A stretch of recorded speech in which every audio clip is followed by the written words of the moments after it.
Most people misunderstand respect.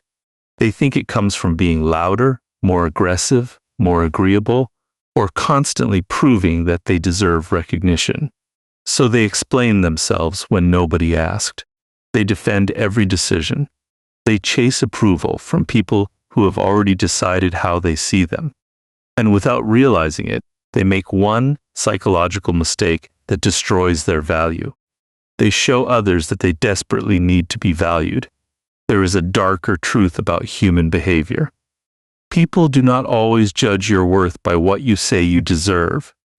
They judge it by what your behavior suggests you are worth. If you constantly give away your attention, your time, your energy, and your availability without limits, people can begin to treat those things as ordinary. What was once a privilege slowly becomes an expectation. Imagine someone who is always there. Every message receives an immediate response. Every request receives a yes. Every insult receives an explanation. Every disagreement becomes an opportunity to prove that they are a good person. At first, this may look like kindness. But gradually, something changes. The other person no longer experiences their attention as valuable because there is no uncertainty surrounding it. They know it will always be there. This is where the psychology of value becomes important. Asterisk, what is constantly available is easily taken for granted. What has standards, limits, and purpose becomes more valuable. That does not mean you should play childish games or deliberately ignore people. The strategy is not to manipulate others into respecting you. The strategy is to remove the behaviors that teach people they can disrespect you without consequence. Start with your attention. Attention is one of the most powerful forms of social currency because everyone wants it, yet very few people control where they spend it.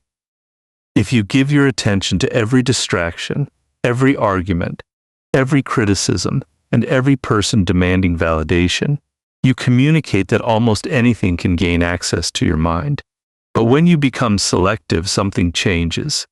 You stop reacting to every provocation. You stop explaining yourself to people committed to misunderstanding you.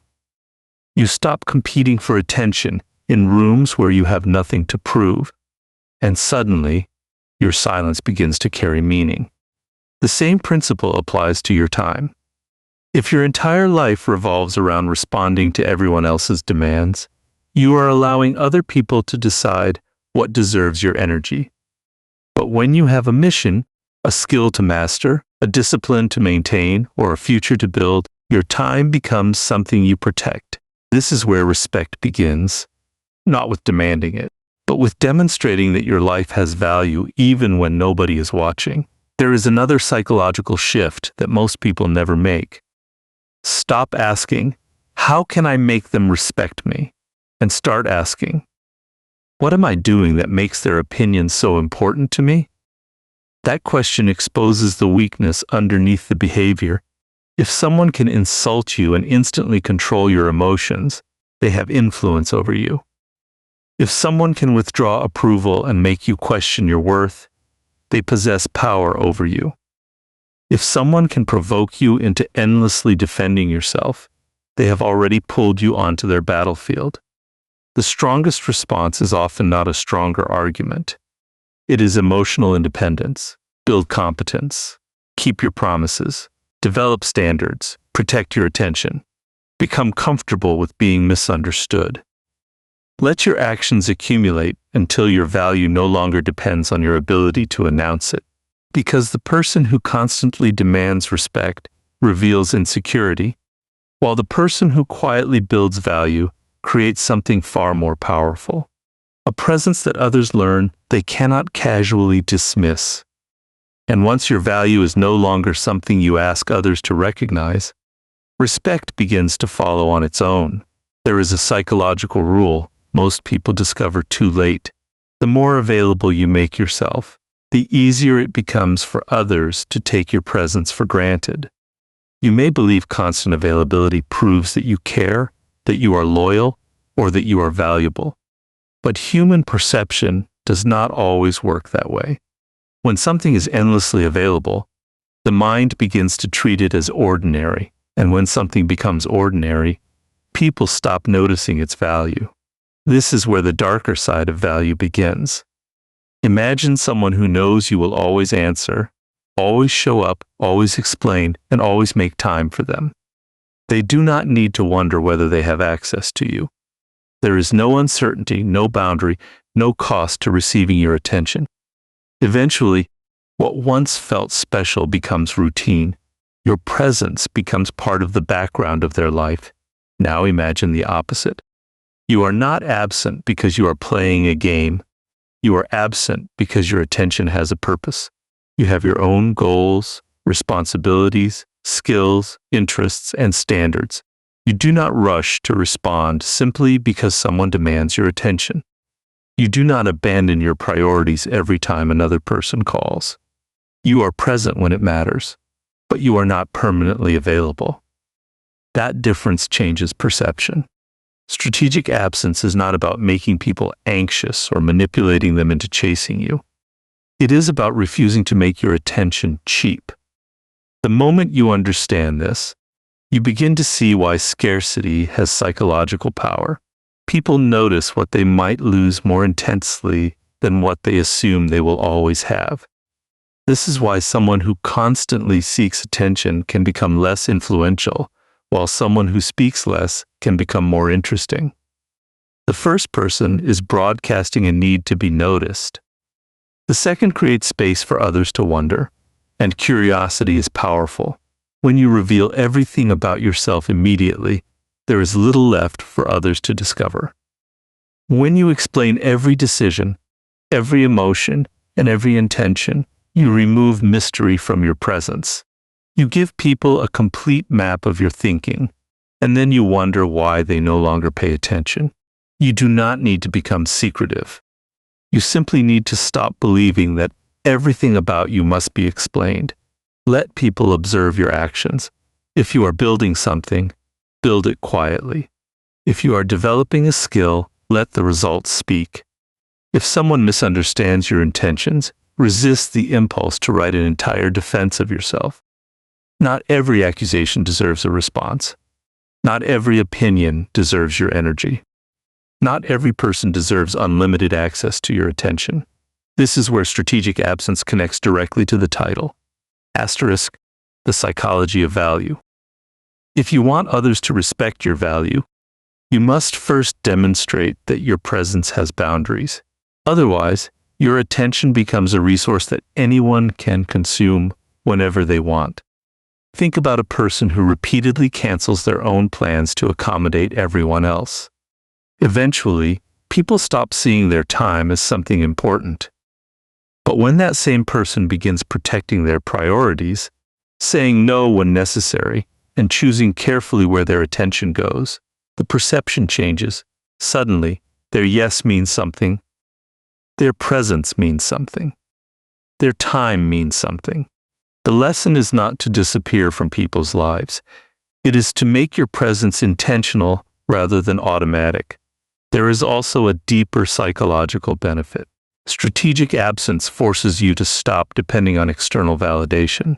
When you are no longer constantly checking who has replied, who noticed you, who approved of you, or who invited you, you reclaim control over your emotional world. And that is where real power begins. The person who can walk away from unnecessary attention without feeling empty becomes difficult to manipulate because they no longer need constant recognition to feel valuable. So do not make yourself scarce because you want people to chase you. Make yourself selective because your life is too valuable to be controlled by everyone else's demands. When your presence is no longer guaranteed, but earned through genuine connection and mutual respect, people begin to understand its value, and that is when respect becomes much harder to take away. There is a subtle trap that destroys value while making you believe you are proving it. Giving too much attention, too much help, too many explanations, too many chances, too much of yourself offered before anyone has earned the privilege of receiving it. You may call it kindness, loyalty, or generosity, but when giving becomes constant and one-sided, Something changes in the psychology of the relationship. What you freely provide again and again eventually stops feeling like a gift and starts feeling like an obligation. This is one of the darker realities of human behavior. People adapt quickly to what they receive consistently. The first favor may create gratitude. The 10th favor can create expectation. The 100th favor may create entitlement. And once entitlement appears, the person receiving your effort may no longer ask whether you are willing to give. They simply assume you will. That is why overgiving can quietly weaken your position. Not because generosity is bad, but because unlimited generosity removes the boundaries that make generosity meaningful. Think about what happens when you constantly prove yourself to someone. You answer every question, solve every problem, make every sacrifice, and tolerate every inconvenience because you want them to recognize your value. But instead of creating respect, you may accidentally communicate something very different, that you are willing to earn your place through endless giving. And that creates a dangerous imbalance. The other person begins to receive while you continue to prove. This is where you must understand the difference between generosity and self-abandonment. Generosity comes from strength. You give because you choose to give. Self-abandonment comes from fear. You give because you are afraid that if you stop giving, the person will stop valuing you. That distinction changes everything. If your kindness disappears the moment someone stops praising you, then your kindness was partly an attempt to purchase approval. If you help someone only because you fear losing them, then you are not completely free in your choice. And anything that can be extracted from you through fear can eventually become a source of control. The solution is not to become selfish. It is to become selective. Give when your values tell you to give. Help when the situation genuinely deserves your effort. Be generous when generosity strengthens the relationship. But stop using sacrifice as evidence that you deserve respect. You do not need to suffer publicly to prove that you care. You do not need to answer every accusation. You do not need to explain every boundary. You do not need to rescue everyone from the consequences of their own decisions. And you certainly do not need to keep giving to someone who has learned that your kindness has no limit. There is a psychological power in making your generosity intentional. When your yes is not automatic, it becomes meaningful. When your help is not guaranteed, people understand that it comes from choice rather than obligation. And when you can say no without becoming consumed by guilt, you communicate something powerful. Your values are not for sale. This also changes the way you see yourself. Every time you betray your own priorities just to keep someone satisfied, you teach yourself that their approval matters more than your judgment. Do that often enough, and you begin to lose trust in your own decisions. You become dependent on external reactions to determine whether you are doing enough, giving enough, or being enough. That is the opposite of value. Real value begins when you stop measuring your worth by how much you can give away. The person who knows their worth does not need to constantly demonstrate it. They understand that relationships should contain reciprocity, respect, and choice. They can be generous without becoming desperate. They can care without becoming controlled. They can help without becoming responsible for everyone. And when someone becomes accustomed to receiving everything from you, the most powerful change may be the simplest one. Stop proving, not as punishment, not as revenge, not to make them chase you, simply because your energy has a purpose. When you stop overgiving, you discover who genuinely values you, and who only valued what you were willing to provide. There is a moment when respect is decided long before anyone says a word to you. It happens in the seconds after someone provokes you, criticizes you, dismisses you, or tries to pull you into an emotional reaction. Most people believe power is demonstrated by having the perfect response. But psychologically, something far more important is happening. The person who controls your emotions gains temporary control over your behavior. And if someone can control your behavior simply by pressing the right emotional button, they have already discovered a weakness. This is why emotional discipline is one of the most powerful forms of social power. Not because you should become emotionless, but because you should become difficult to control. Imagine someone says something disrespectful to you in front of others. Your instinct is to respond immediately. You want to correct them, defend yourself, or make sure everyone knows they crossed a line. But in that moment, you may be playing the game they designed. They created the situation, chose the timing, pushed the button, and now you are reacting according to their script. The person who remains calm changes the entire dynamic. They do not surrender their dignity, but they also do not surrender their composure. They observe before responding. They decide whether the comment deserves attention. Sometimes they answer briefly.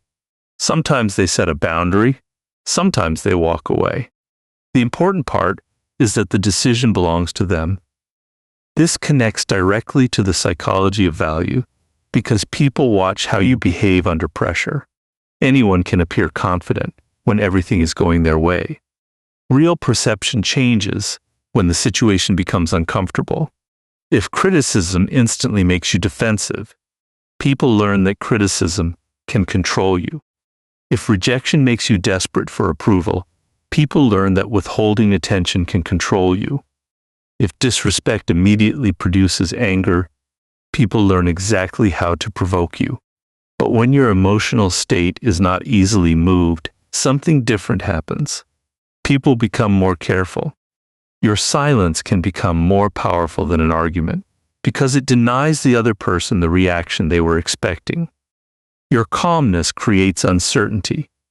They cannot immediately predict what you will do, and unpredictability often changes how people approach you. But there is an important distinction here.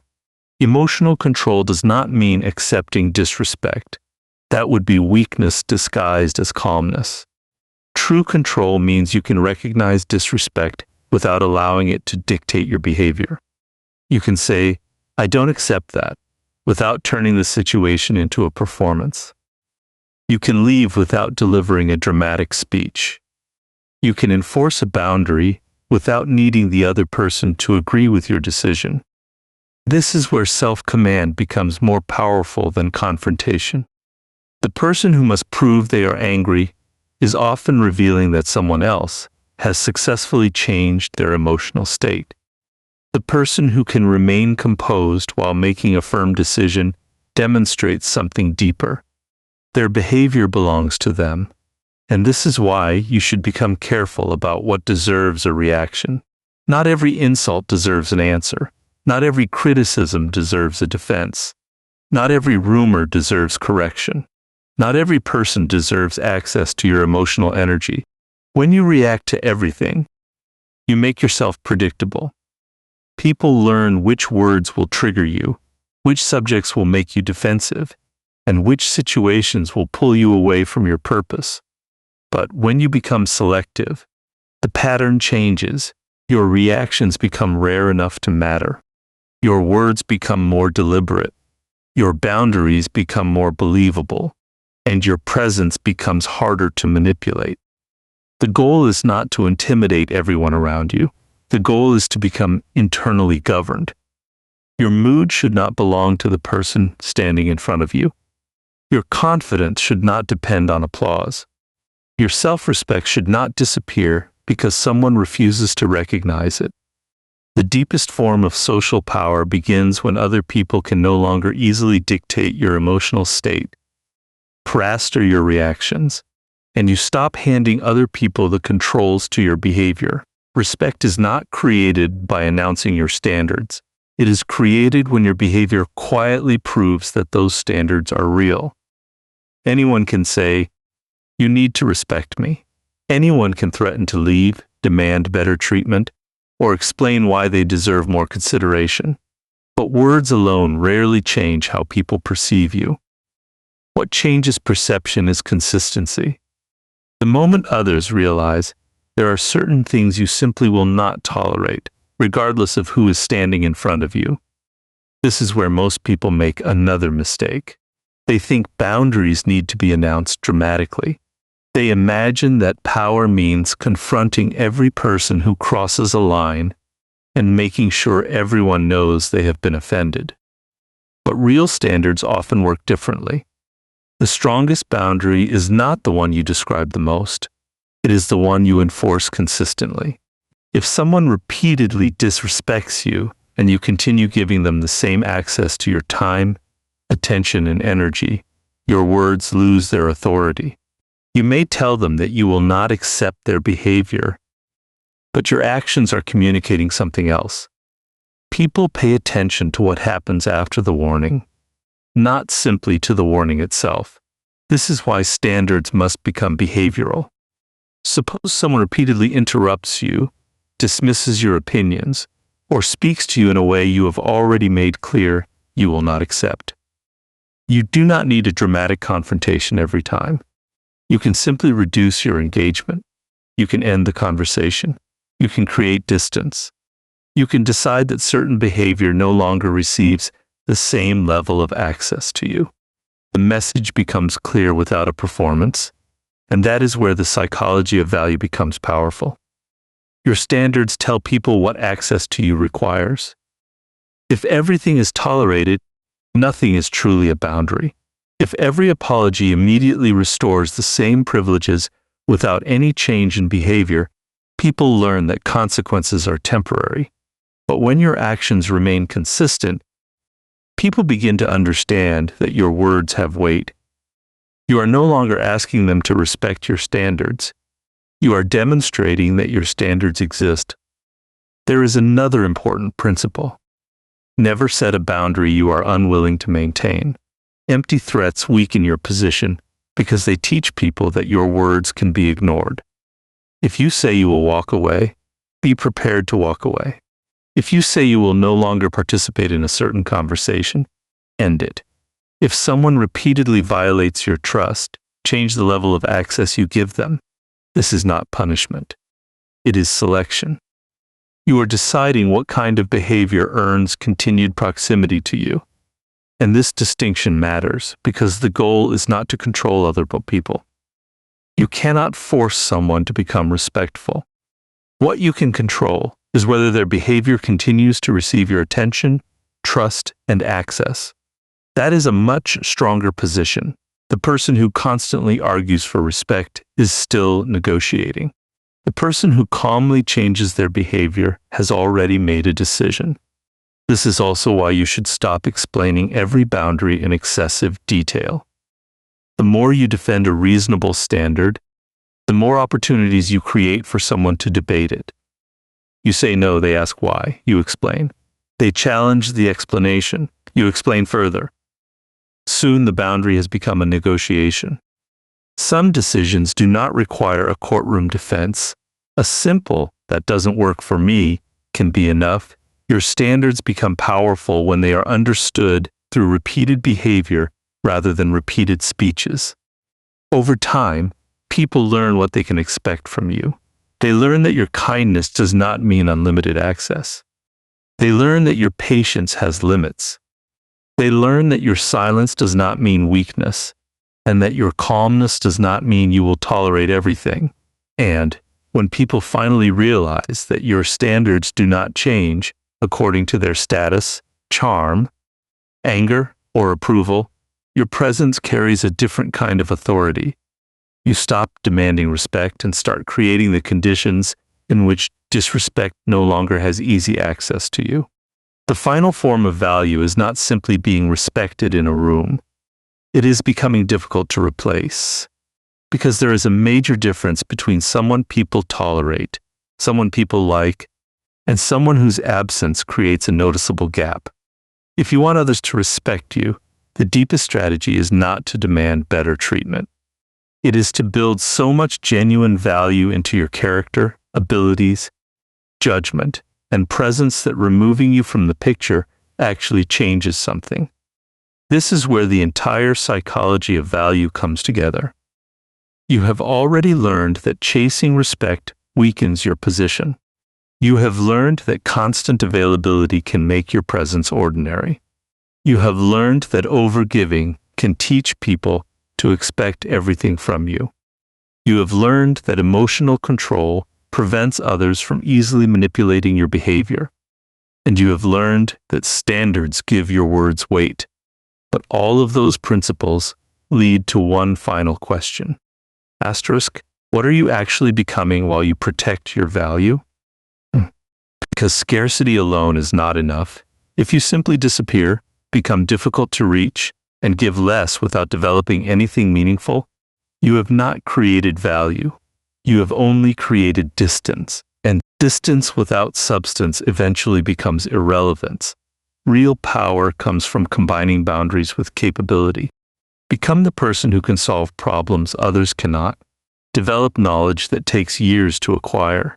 Master a skill that requires discipline. Learn to think clearly when everyone else is emotional. Become reliable when reliability matters. Build judgment that people trust because your decisions consistently produce results. This is how you become difficult to replace. Consider the difference between being needed because people are dependent on you and being valued because of what you genuinely contribute. The first can create unhealthy dependence. The second creates respect. You do not want people to need you because you manipulate them into weakness. You want your contribution to be so meaningful that your absence is naturally noticed. That is a much stronger form of influence. And it requires patience. The modern world encourages people to seek immediate recognition. They want followers before they have wisdom, status before they have competence, attention before they have substance. But lasting value rarely develops quickly. It is accumulated quietly through repetition. Every book you study, every skill you practice, every promise you keep, every difficult decision you make, and every moment when you choose discipline over impulse adds another layer to your value. Most people only see the final result. They do not see the years that created it. That is why you should stop obsessing over whether people recognize you today. Recognition is often delayed.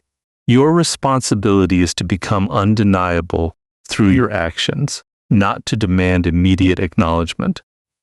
And there is another psychological advantage to becoming difficult to replace. You become less desperate.